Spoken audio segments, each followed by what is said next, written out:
மக்கள் பணத்தை ஆசை காட்டி மோசம் செய்த விவகாரம். பிரகாஷ் ராஜ் மீது 4 பிரிவுகளில் பாய்ந்தது வழக்கு. தென்னிந்திய சினிமாவில் மட்டுமின்றி பன்மொழி திரைப்படங்களில் தனது வில்லத்தனமான நடிப்பால் மிரட்டி வரும் நடிகர் பிரகாஷ் ராஜ் அவ்வப்போது அரசியல் தொடர்பான கருத்துக்களை வெளியிட்டு வருகிறார். குறிப்பாக தற்போது இந்தியாவின் ஆளும் கட்சியான பாஜக மற்றும் பிரதமர் மோடியையும் தொடர்ந்து விமர்சித்து வருகிறார். இவ்வாறு தொடர்ந்து பாஜகவிற்கு எதிரான கருத்துக்களை வெளியிடுவதால் அடிக்கடியில் சர்ச்சையிலும் சிக்கிக் கொள்வதுண்டு. நிலவின் தென்துருவத்தில் தரையிறங்கி ஆய்வு செய்வதற்காக இந்திய விண்வெளி ஆராய்ச்சி நிறுவனமான இஸ்ரோ கடந்த 2019ஆம் ஆண்டு சந்திராயன் 2 விண்கலத்தை விண்ணில் செலுத்தியது. பல்வேறு கட்ட பயணங்களுக்கு பிறகு சந்திராயன் 2 விண்கலம் நிலவின் சுற்றுப்பாதையை அடைந்தாலும் தொழில்நுட்ப கோளாறால் லேண்டர் கலன் தரையிறங்காமல் நிலவில் மோதி செயலிழந்தது. இருந்தாலும் விண்கலத்தின் மற்றொரு பகுதியான ஆர்பிட்டர் நிலவின் சுற்றுப்பாதையில் வெற்றிகரமாக நிலைநிறுத்தப்பட்டது. இந்நிலையில் தோல்வியில் துவண்டு விடாமல் மீண்டும் சந்திராயன் 3 விண்கலத்தை வடிவமைத்த இஸ்ரோ விண்ணில் செலுத்தி தற்பொழுது வெற்றிகரமாக நிலவில் இறங்கியது. இந்த சாதனையை இந்தியாவை கொண்டாடி வரும் நிலையில் நிலவில் தரையிறங்குவதற்கு சில நாட்களுக்கு முன்பு சந்திராயன் 3 நிலவில் உள்ள புகைப்படங்களை எடுத்து அனுப்பியதை இஸ்ரோ வெளியிட்டு வந்தது.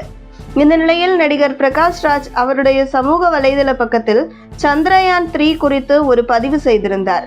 அதில் வாவ், நிலவில் இருந்து விக்ரம் லேண்டர் வாவ், முதல் புகைப்படம் என குறிப்பிட்டு ஒருவர் தேநீர் ஆற்றும் புகைப்படத்தை பதிவிட்டிருந்தார்.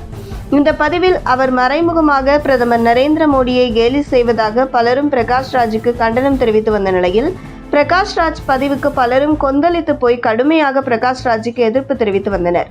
அதில் சிலர் சந்திரயான் 3 ஒட்டுமொத்த இந்தியாவிற்கான பெருமை, இது ஒட்டுமொத்த இந்தியர்களையும் இழிவுபடுத்தும் செயல் என மிக கடுமையாக பிரகாஷ் ராஜுக்கு எதிர்ப்பு தெரிவித்து வந்தனர். இப்படி தொடர்ந்து பல்வேறு சர்ச்சையில் சிக்கி வந்த பிரகாஷ் ராஜ் தற்பொழுது மிகப்பெரிய விவகாரத்தில் சிக்கி அவர் மீது வழக்கு பதிவாகியுள்ளது. நாடு முழுவதும் சூதாட்ட செயலிகளில் விளையாடி ஏராளமானோர் பணம் இழந்து வருகின்றனர். அதில் பலர் தற்கொலை செய்து கொண்டுள்ளனர். இதையடுத்து அத்தகைய செயலிகளுக்கு விளம்பரம் தருவதையும் ஊக்கப்படுத்துவதையும் தடுக்க மத்திய அரசு நடவடிக்கை எடுத்து வருகிறது. கடந்த ஆண்டு சட்டவிரோத சூதாட்டம் மற்றும் பெட்டிங் செயலிகளுக்கு நேரடியாகவும் மறைமுகமாகவும் ஆதரவு அளிப்போர் மீது நடவடிக்கை எடுக்கும்படி நுகர்வோர் துறை அமைச்சகம் உத்தரவிட்டிருந்தது. ஆன்லைன் மூலம் விளம்பரங்களுக்கும் கட்டுப்பாடு விதிக்கப்பட்டிருந்தது. இந்த நிலையில் தெலுங்கானா மாநிலம் மியாப்பூரை சேர்ந்த தொழிலதிபர் பனீந்திரா சர்மா சூதாட்ட செயலியை விதிகளை மீறி விளம்பரப்படுத்திய தெலுங்கு நடிகர்கள் மற்றும் சமூக வலைதள பிரபலங்கள் மீது சைபராபாத் போலீசார் புகார் அளித்துள்ளனர்.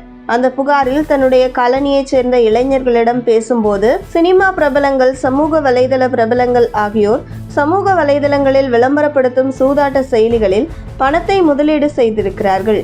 இந்த சூதாட்ட செயலிகளில் பலரும் பணத்தை இழந்துள்ளனர். நானும் பாதிக்கப்பட்டுள்ளேன்.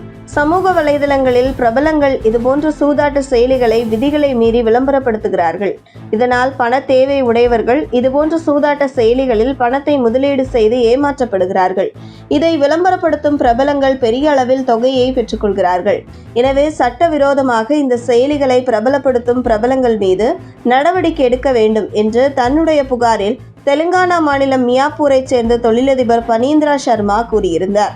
இந்த நிலையில் சூதாட்ட செயலிகளை விளம்பரப்படுத்தியதாக நடிகர்கள், தெலுங்கு பட நடிகர் ராணா டகுபதி, பிரகாஷ் ராஜ் உள்ளிட்ட 25 பேர் மீது மத்திய அரசின் ஐடி சட்டப்பிரிவு 66D, BNS சட்டப்பிரிவு 318, 112, 49 மற்றும் தெலுங்கானா மாநில விளையாட்டு சட்டப்பிரிவு 4 ஆகிய பிரிவுகளின் கீழ் வழக்கு பதிவு செய்யப்பட்டுள்ளது. உங்கள் தின சேவல்